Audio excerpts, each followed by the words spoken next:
aka sevasizmi qo'shiqlar, keyin o'rab ko'k ro'mol deb Toshkentgacha chiqqanda kliplar ham olingan shularga.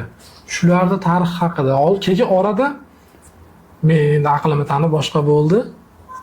Qanaqadir bir o'zingizni san'atingizda yoki boshqada mana kirib keldik, boshqa bo'ldi, muxlislar ham bilyapti. Qandaydir bir cho'kish kuzatildi-da, meni nazdimda yoki haqiqatan shunaqa bo'lganmi? Shu haqida qisqacha gapirib bersiz. U sevasizmini o'zi yaralishi 2002-yilda yaralgan. 6 oy davomida men sevasizmini ishladim. 6 oy ishladim. To'laqonli o'zingizniki. Ha. Toshkentda ham bu narsa aylanyapti. Kim ekan bu desiz, noma'lum adi deb qo'yadi, anjalli bu deb qo'yadi. Ashpaytlarda. Orqasidan ko'k ro'mol, hali bilib bo'lmas degan ishlarni qildik.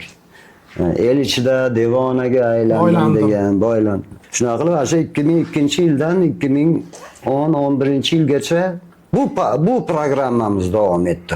O'zidan o'zi avtomatik menda shunaqa bir holat bo'lib qoldi, qanaqadir hech kimga ko'ringim kelmay qoldi o'zimdan o'zim. Bugun nima shunga sabab bo'ldi? Sababini o'zda tushuntirishim ham qiyin. Yo, hali muzikadan bunaqa ishlar bo'lib ketgan, mana yoshlarda ko'p muzikasi menga ta'sir qildi. Hozirgi chiqayotgan muzikalar bor-ku, hali endi to'g'ri zamon o'zinikini oladi, hamma joyda har xil. Mana saviyalargacha pasayib ketgani menga ta'sir qildimi? Hali bir xil narsani eshitsam endi yomon degim kelmaydi. Endi yomon deysiz, endi baribir.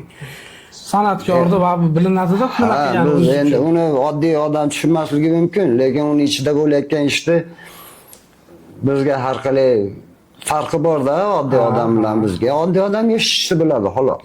Eshitishdi. Endi uning ichida mingta detal bor.